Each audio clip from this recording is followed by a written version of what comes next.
오늘 우리 같이 본 이 말씀 가지고 우리가 신앙생활 오래 하신 분들은 이 126편을 다 암송하고 있을 거예요. 이 말씀 가지고 저는 승리, 오늘이 몇 번째요? 29번째로 씨 뿌리는 자, 씨 뿌리는 자. 우리가 씨를 어떻게 뿌리느냐에 따라서 우리의 인생의 승패가 달려 있습니다. 뿌리는 대로 뿌린 만큼 내 인생에 결실은 반드시 오게 되어 있으니까요.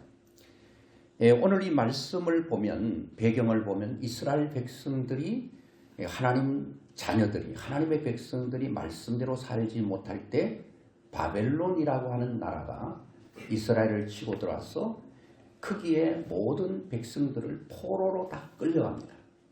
포로로 끌려가면서 그 포로로 끌려가서 그 포로민으로 사는 삶이 얼마나 고단하고 얼마나 힘들고 어려웠는지를 모릅니다.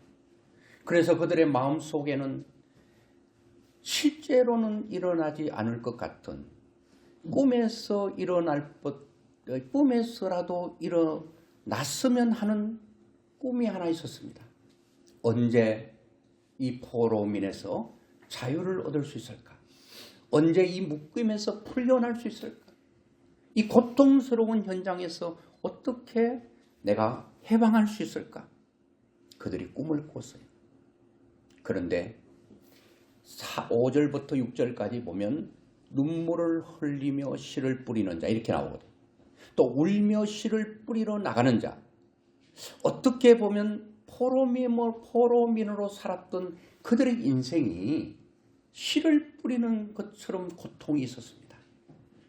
그들의 인생이 울며 씨 뿌리는 사람 같은 그런 삶이 하루 이틀이 아니에요.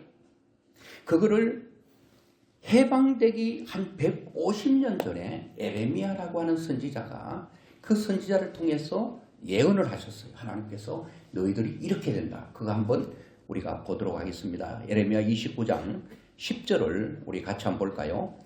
시작. 여호와께서 이와 같이 말씀하시느니라. 바벨론에서 70년이 차면 내가 너희를 돌보고 나의 선한 말을 너에게 성취하여 너희를 이곳으로 돌아오게 하리라. 자, 바벨론으로 포로로 잡혀갔어. 몇 년 후가 되면 70년이라고 하는 시간이 차면 내가 너희를 돌봐서 케어하고 하나님의 돌보심이 있어서 나의 선한 말을 너에게 성취시켜주겠다.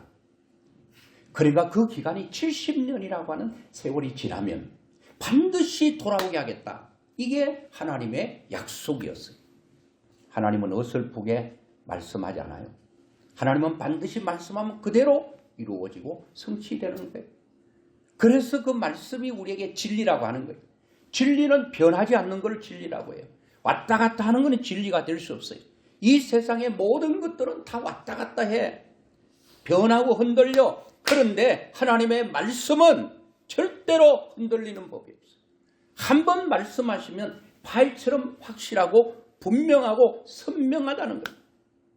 그래서 제가 말씀드린 것처럼 오늘 이 말씀은 여러분들이 머릿속에 꼭 기억하시고 제가 이 말씀을 이제 풀어나갈 거예요. 자, 5절로 6절 한번 같이 볼까요? 시작. 눈물을 흘리며 씨를 뿌리는 자는 기쁨으로 거두리로다. 울며 씨를 뿌리러 나가는 자는 반드시 기쁨으로 그 곡식단을 가지고 돌아오리로다. 야, 저는 조금 전에 말씀드린 것처럼 이스라엘 백성들이 포로로 사는 그들의 인생이 하루하루가 눈물을 흘리며 씨를 뿌리는 것과 같은 그런 고통. 그리고 울며 씨를 뿌리러 나가는 사람처럼 그것이 얼마나 힘들고 어려웠을까. 그거를 알게 된다는 거예요. 그런데 그런 울며 씨를 뿌리고 또 눈물을 흘리는 그런 고통의 순간들이 70년이 지나고 난 후에 하나님께서 그 약속하신 대로 길을 열어주신 거예요. 도저히 있을지도 꿈에서나 있을 법한 그것이 현실로 딱 나타났을 때 그들의 고백이 뭐였습니까? 1절에 보니까 여호와께서 시온의 포로를 돌려보내실 때에 우리는 꿈꾸는 것 같았더라. 그들이 이제 다시 고국으로 1차, 2차, 3차에 걸쳐서 돌아오게 되는데 그 돌아오는 사람들이 너무 감격해가지고 이게 꿈인지 생신지 모를 정도로 너무너무 감격하고, 야, 세상에 이런 일이 있을 수 있나. 물론 하나님께서 예레미야를 통해 약속했지만 다 믿은 건 아니에요. 그 중에 진짜 하나님의 말씀을 신실하게 믿었던 사람들은 70년이니까 어떤 사람은 엄마 등에 업혀서 갔겠죠. 어떤 사람은 그 땅에서 바벨론 나라에서 성장해서 자랐겠죠. 그런 많은 사람들이 자기가 태어나도 우리는 원래 이렇던 사람이다, 다 얘기를 들을 때에 그들이 얼마나 힘들고 어려웠겠어요. 우리 엄마 아빠가 얼마나 힘들었겠나, 우리 할아버지와 할머니가 얼마나 힘들었겠는가. 그들의 삶을 들었던 자손들도 이런 어려운 가운데서 하나님께서 우리에게 해방을 주셨으니까 실제로 당사자들은 얼마나 감격했겠는가, 얼마나 기뻤겠는가, 꿈꾸는 것 같았도다. 그때가 언제요? 포로에서 자유될 때, 그때에 우리 입에는 웃음이 가득하고 이 사람 봐도 입에 웃음이 가득 차 있어. 우리 혀에는 찬양이 찼었도다. 이 사람의 입을 봐도 웃음이 가득하고 저 사람 입에 봐도 찬양이 가득하게 되는 이 엄청난 일을 그들이 목도하고 경험할 때에, 이야, 이게 뭐 꿈인가 생신가, 이런 일들을 누가 하셨다는 거예요? 하나님께서 그들을 위해 큰 일을 행하셨도다. 큰 일을 행하셨도다.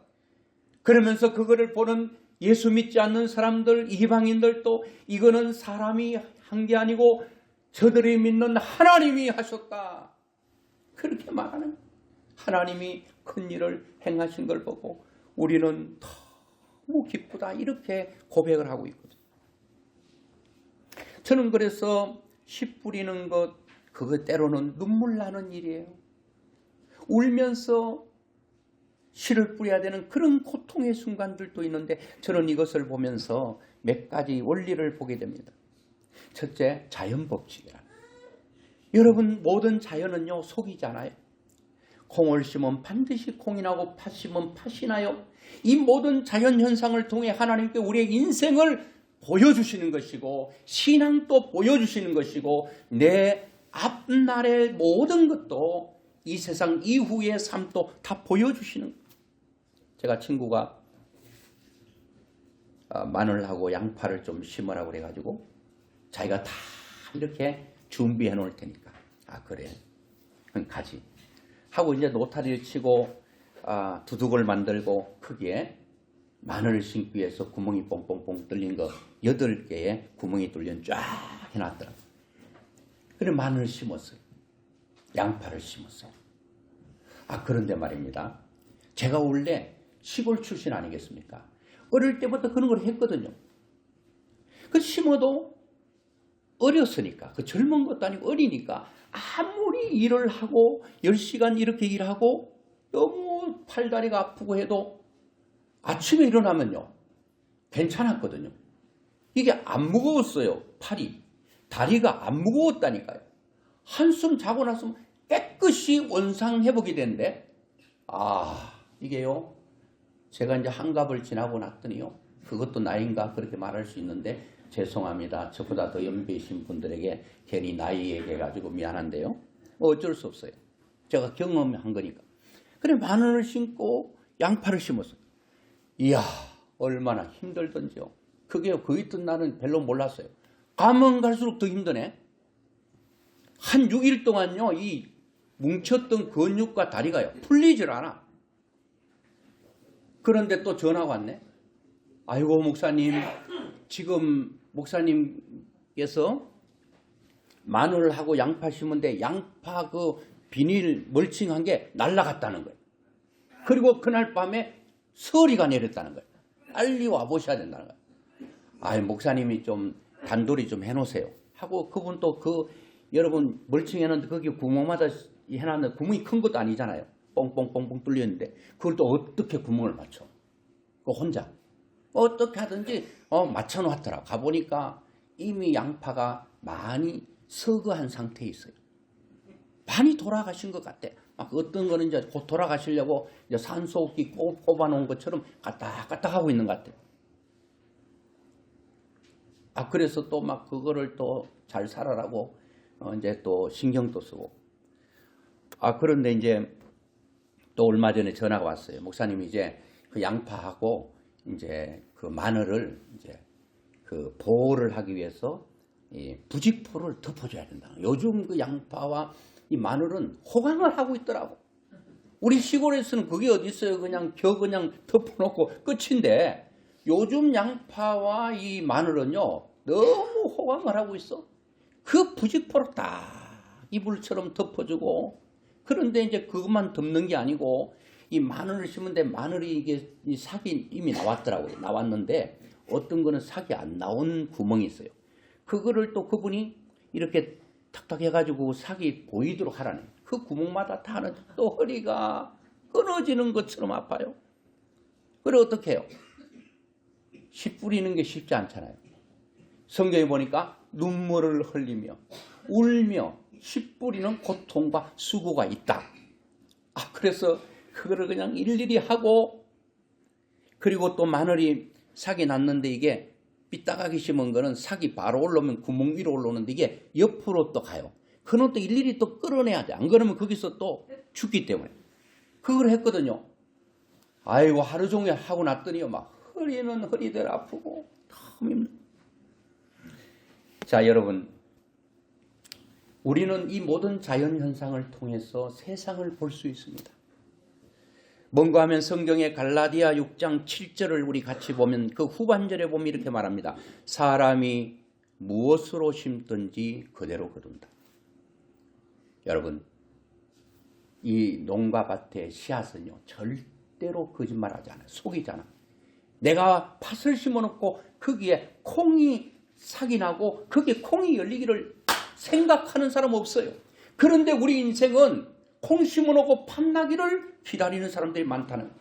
사람이 무엇을 심든지 그대로 된다. 종류대로. 악을 심었으면 악이 열매가 거두진다. 선을 심었으면 선의 열매가 거두지고, 복을 심었다면 반드시 심은 그곳에 복의 열매가 맺혀지지 저주가 맺혀지는 법이 없다는 거예요. 근데 우리는 그렇게 생각하지 않아요. 악을 심고도 선이 거두지기를 원하고 내가 마음대로 되는 줄 압니다. 고린도후서 9장 6절에 보니까 이렇게 말합니다. 적게 심는 자는 적게 거두고 많이 심는 자는 많이 거둔다 하는 말이로다. 철칙입니다. 농부가 조금 심어놓고 많이 거두드려야지 그런 농부는 없습니다. 자기가 심은 대로 거둔다는 것을 알고 있어요. 농부는 가을에 많이 거두려면 많이 눈물 흘려야 되고 많이 울면서 씨를 뿌리는 수고를 게을리하지 말아야 된다는 거예요. 여러분, 이 농사만 그런 게 아니에요. 여러분, 우리 자녀 뭐라 그럽니까? 자식 농사라고 그러잖아요. 자식 농사는 쉽던가요? 어떤 분이 말했어요. 자녀하고 골프는 내 마음대로 안 된다. 골프도 쳤는데 내가 원하는 대로 가자면 빗나간다. 자식도 다 반듯하고 이렇게 되기를 원하는데 안 된다는 거예요. 이 자식 농사가 참 어렵다는 거예요. 10달 뱃속에 있을 때가 편하지. 내가 가고 싶을 때 그냥 반항도 거절도 없이 따라오니까. 한번 나와버리면 그때부터 이게 농사가 보통 힘든 게 아니야. 우리 애는 낮밤이 바뀌어가지고 낮에는 막 그냥 꼬집어도 계속 자는 거야. 밤에는 또 낮에 잤기 때문에 밤에 안 자는 거야. 그래 우리 아내가 얼마나 힘들게 키우는지 몰라요. 제가 볼 때는 정상적으로 좀 낮에는 눈 뜨고 있고 밤에 자야지. 밤에 안 자고 낮에 잠으로 밤에 안 잤어. 얼마나 힘들지. 여러분, 내 마음대로 잘 안 돼요. 자식 농사 안 돼요. 참 힘들어요. 또 어느 정도 키워놓으면 이제 유년기를 거쳐서 소년기를 거쳐서 이제 청년기를 거쳐서 장년이 되고 성인이 되고 이제 나이가 먹으면 끝나나요?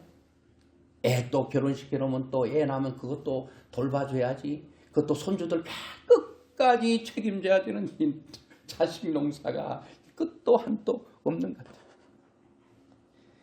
여러분, 자식 농사뿐만 아니라 인생도 마찬가지 아니겠습니까? 인생도 4계가 있잖아요.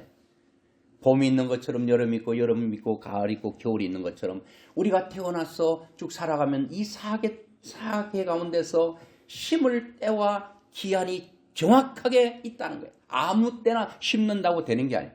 그때에 심어야 될 때에 심어야 됩니다. 그래야 제때에 거둘 수가 있다는 거예요. 때가 지나고 나고 심으면 자라긴 한데 온전한 열매가 맺혀지잖아요. 그래서 인생 가운데도 잘 심는 것, 그 굉장히 중요하다는 겁니다. 저는 이 모든 것 뭐 자연에 뭐 콩 심고 팥 심고 그 얘기를 하려고 하는 게 아니에요. 그리고 우리가 인생 가운데 직장 생활할 때도 여러분 눈물 흘리며 젊을 때 씨 뿌리는 사람들은 여러분 나이가 먹었을 때 거두들이기 때문에 괜찮아요. 그런데 캔세라세라 하면서 젊을 때 늙어지면 다리 아프고 팔 아파서 언제 노나. 젊을 때 신나게 놀아야지. 신나게 놀아보세요. 노는 것도 사실 힘들기도 하죠. 그런데 거둘 게 없다는 거예요. 놀 때 울면서 노는 사람 못 봤어요. 물론 뭐 여행가를 부르면서 자기 마음을 순간적으로 이렇게 움직여서 눈물 흘리는 거 봐도 여러분 놀면서 우는 사람 못 봤어요. 다 누가 우느냐? 씨 뿌리는 자가 운다는 거예요.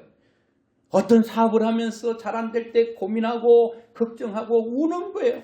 잠을 자지 못하는 그런 고통과 아픔 가운데 그래도 계속적으로 심어가는 것은 바로 열매를 바라보면서 오늘의 고통을 심어 여러분 그거를 이겨나가는 거예요.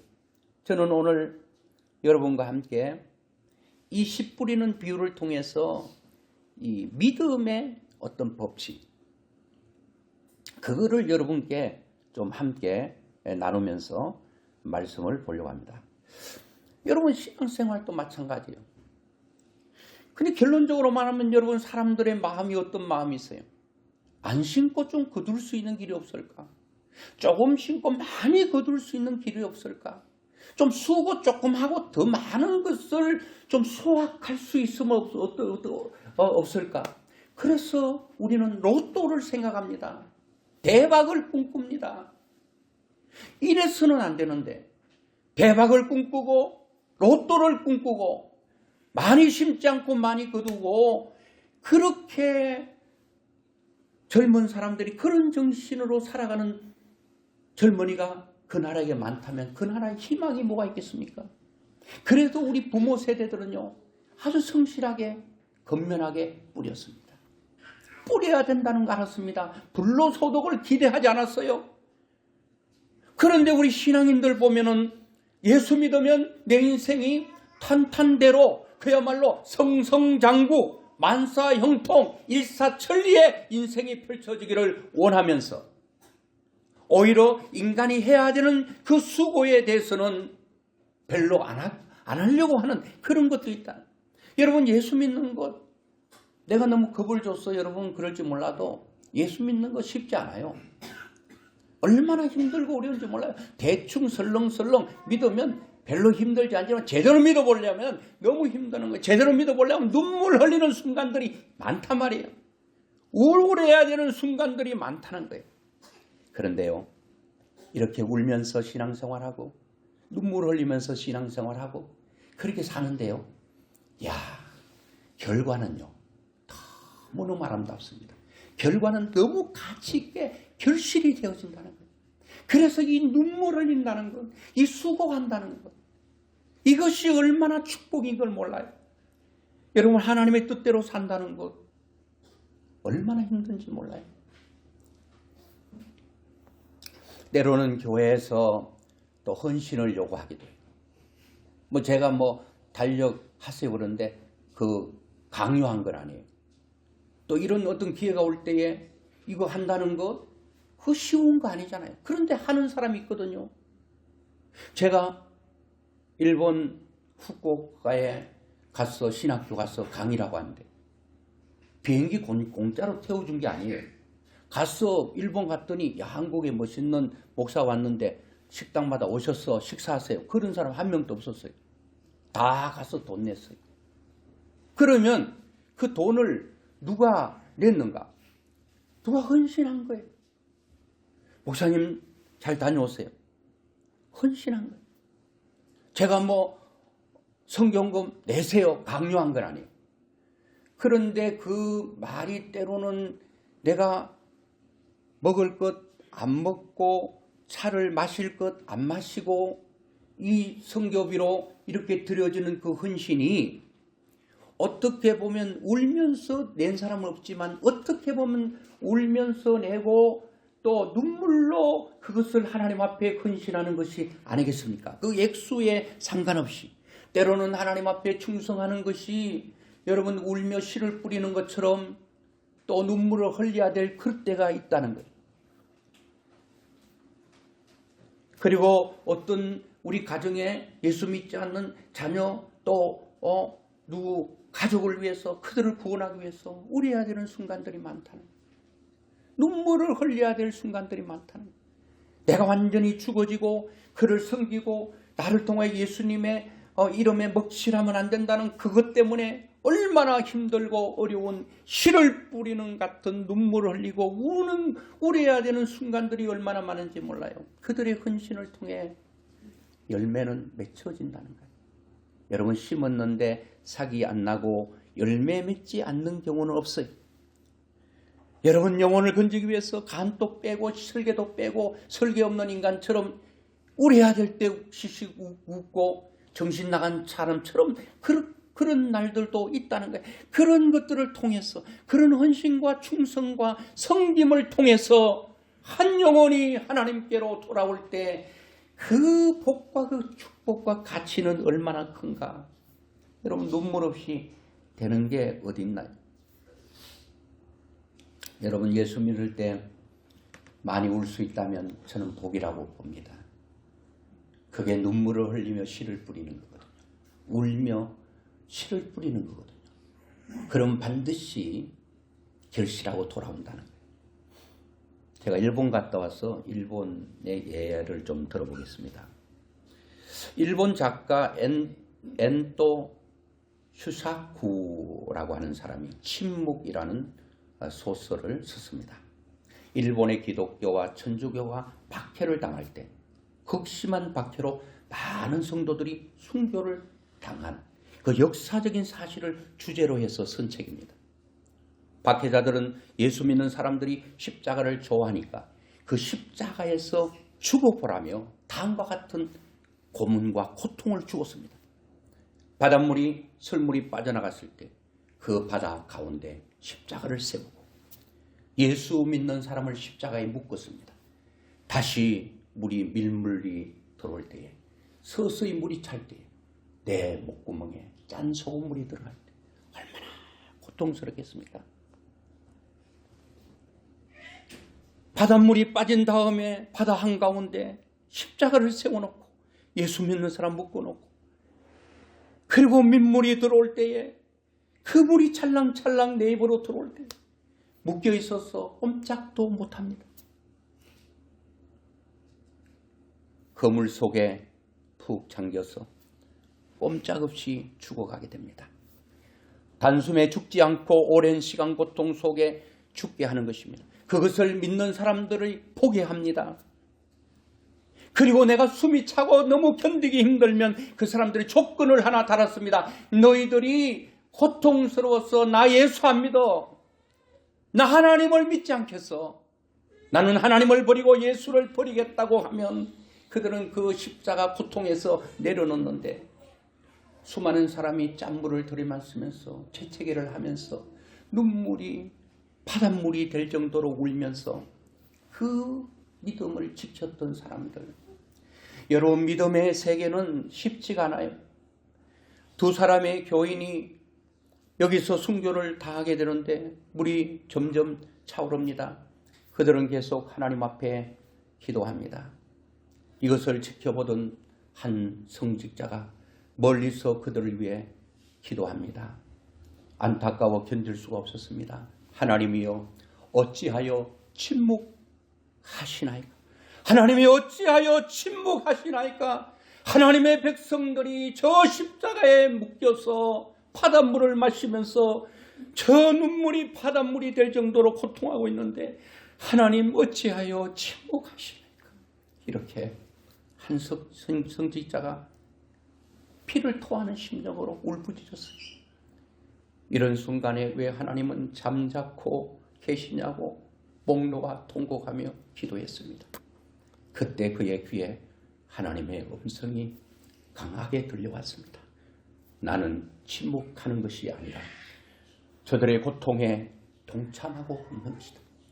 저들이 묶여있는 십자가에 나도 묶여있고 저들이 고통당할 때 나도 함께 고통을 당하고 있다고 하신 하나님의 음성을 들었어요.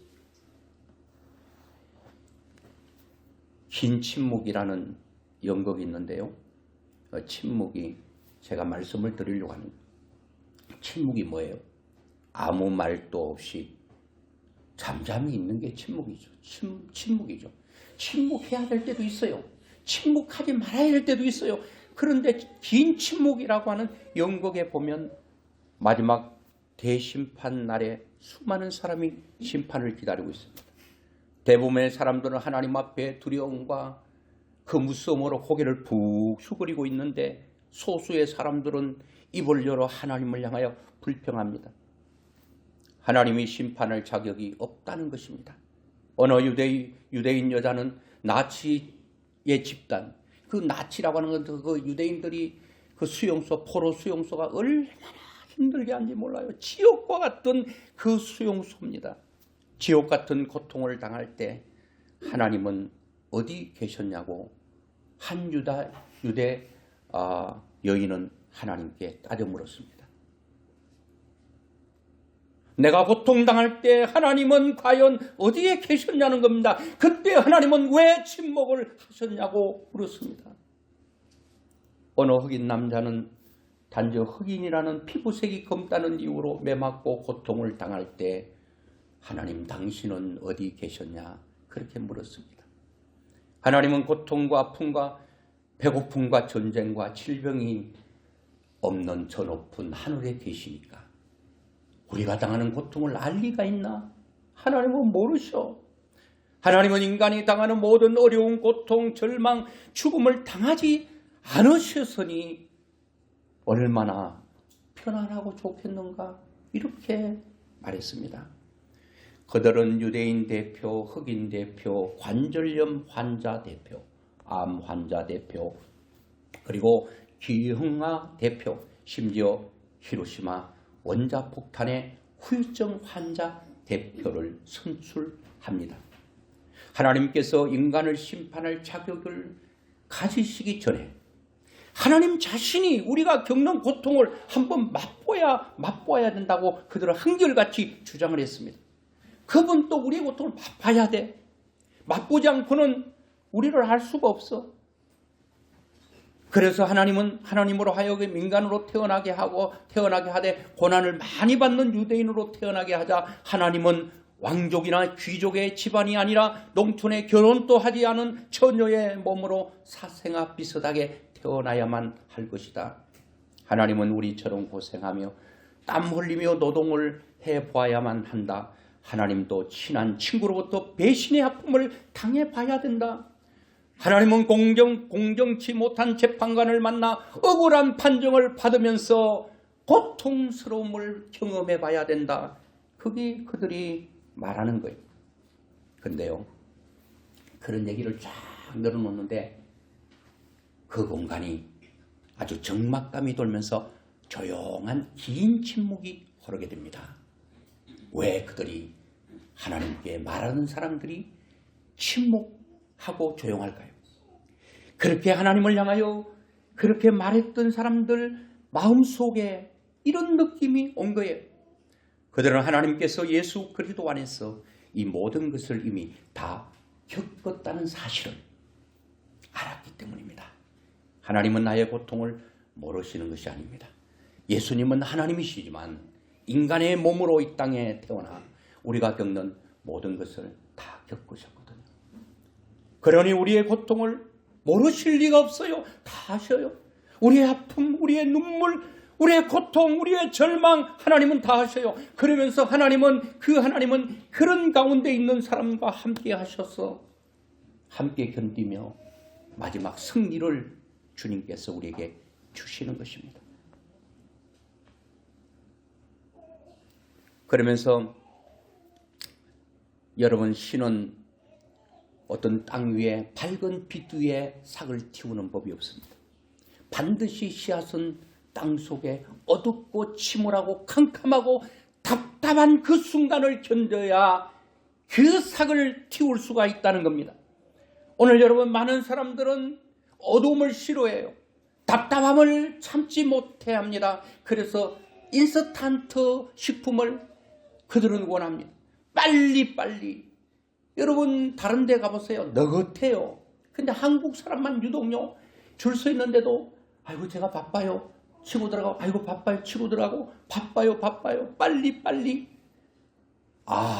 여러분, 모든 게 빨리 세상에 여러분 씨앗을 심어놓고 그 이튿날 삭 안 난다고 뒤집어버리고, 또 심은데 안 난다고 또 뒤집어버리고, 언제 삭을 튀고 언제 여러분 꽃 피고 열매 맺을 수 있겠습니까? 여러분, 땅속에 답답하고 힘들고 어려운 그 순간들을 견뎌내고 이겨내야 된다는 겁니다. 예수 믿을 때 때로는 힘들고 어려운 순간들이 있지만 그 순간들이 없이는 삭을 틔울 수가 없다는 겁니다.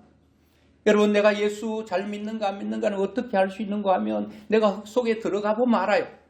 여러분, 씨앗이 죽은지 살았는지 들어가 보면 거기서 어떤 씨앗은 삭을 틔워서 여러분 삭이 나요. 어떤 씨는 절대로 삭을 못 틔워요. 그거는 흙 속에 함께 동화돼 버려요. 예수를 믿는다는데 세상 사람들 속에 집어넣었더니 이 사람이 믿는 표시가 나지 않아. 교회 올 때 찬송 부르고 성경 들고 그런 게 예수 믿는 줄 알았더니 세상 속에, 예수 믿지 않은 속에 집어넣어 봤더니 그냥 그 사람과 똑같이 썩어서 흙으로 돌아가 버리는 그런 산화돼 버린 성도들이 얼마나 많은지 알 수가 없습니다. 그럼에도 불구하고 여러분, 어떤 사람은 그런 모든 것을 다 이겨내요. 그래 결국은 삭을 틔워서 열매를 맺되 30배, 60배, 100배의 열매를 맺게 된다는 거예요. 나치 독일 당시 그 필론 감옥의 한 유대인이 이런 글을 남겼더라고요. 나는 태양이 빛나지 않을 때에도 태양이 있음을 믿었다. 나는 사랑을 느끼지 못할 때에도 사랑이 존재함을 믿었다. 나는 하나님이 침묵하실 때에도 하나님이 살아계심을 믿었다. 답답하고 힘들고 어려울 때도 하나님이 안 계시는 게 아니라 하나님이 그때도 여전히 나와 함께 하시고 살아계셨다라고 하는 것입니다. 여러분, 말씀을 맺으면서요, 참 여러분, 우리가 때로는 견디기 힘든 어려움들이 있을 수 있습니다. 제가 너무 고난을 얘기하니까 뭐 예수 믿으면 고난만 있나? 그건 아니에요. 그런데 여러분, 사실 견딘다는 것이 축복입니다. 하나님께 쓰임 받으려면 견뎌야 돼요. 1000년 이상 가는 목조 건물들을 세울 때 보니까요, 1000년을 견딜 수 있을 만큼 그런 나무들이 어떤 나무인가 봤더니 노송들이야. 1000년을 견딘 나무여야 집을 지면 1000년을 견딜 수 있다. 견디지 못하면, 인내하지 못하면 열매는 없습니다. 눈물을 흘리는 수고 없으면, 울며 씨 뿌리는 게 없으면 절대로 거둘 수가 없습니다. 뜨거운 용광로를 견뎌낸 그릇이 견고하고 뜨거운 불을 견뎌낸 그릇이 빛나는 것처럼 토기와 도자기의 차이는 뜨거운 고온에 견뎌낸 그릇이 가치 있는 훌륭한 도자기가 되는 거지. 나는 뜨거운 것도 싫다, 힘든 것도 싫다, 그러면 절대로 중요한 게 될 수가 없습니다. 여러분, 결론적으로 하나님께서 우리에게 열매를 주시기 전에 심어야 될 때를 알려주실 것입니다. 그 때에 그것이 거둘 수 있는 기회의 순간인데 그 기회를 여러분 지나치지 마세요. 그런 기회를 놓치지 마세요. 그게 올 때에 눈물을 흘리며 씨를 뿌리는 같은 힘든 순간일 수도 있어요. 울면서 뿌리는 것처럼 힘들 수가 있어요. 하나님께서 나에게 몰려갈 때 나는 너무너무 힘들고 어려워, 버거워. 그래서 울면서 하나님께서 나의 몸을 원하시고 몸으로 봉사하기를 원할 때 나는 너무 힘들어. 나에게 기회가 왔어. 아멘 하고 하는 거예요. 울면서 그 내 몸을 하나님 앞에 시간을, 때로는 물질을, 때로는 충성을, 때로는 섬김을, 이런 모든 것들을 하나님께서 주실 때 반드시 여러분, 성경에 말하잖아요. 그렇게 한다는 반드시 결단코 웃으면서 그 곡식단을 가지고 웃으며 오는 그런 나를 하나님께서 우리에게 주신다고 분명히 말하고 있거든요. 이건 제 얘기가 아닙니다. 눈물 흘리며 씨 뿌리는 수고 없이, 그런 노력 없이 어떻게 그 기쁨의 수확을 거둘 수 있겠습니까? 여러분, 때로는 힘들 때 기쁨으로 거둘 수 있는 수확을 바라보세요. 그거를 보시면서 그 기쁨으로, 그 즐거움으로 고난을 이기셔야 됩니다.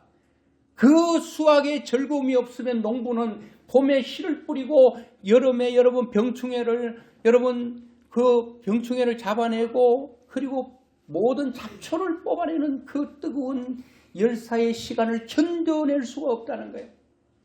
이 순간이 있어야, 이 어려운 순간이 있어야 결실이 있지. 가을을 바라보며 그거를 바라보며 나아가는 거예요.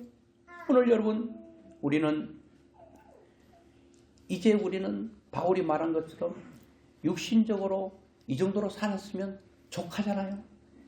이제는 영혼의 때를 위하여 육신의 때를 살아가는 거예요. 그동안은 하나님의 영혼을 위해, 하늘나라를 위해 내가 살지 않고 내 육을 위해, 육의 만족을 위해서만 내 모든 시간을 썼는데 이제는 그 정도 살았으면 족하잖아요. 이제 우리 해야 될 것 한 가지, 이제는 영혼의 때를 위하여 남은 육신의 때를 살기로 결심하고 살아가는 거예요. 그럼 반드시 하나님께서 여러분과 저에게 놀라운 은혜를 허락해 주실 줄로 믿습니다.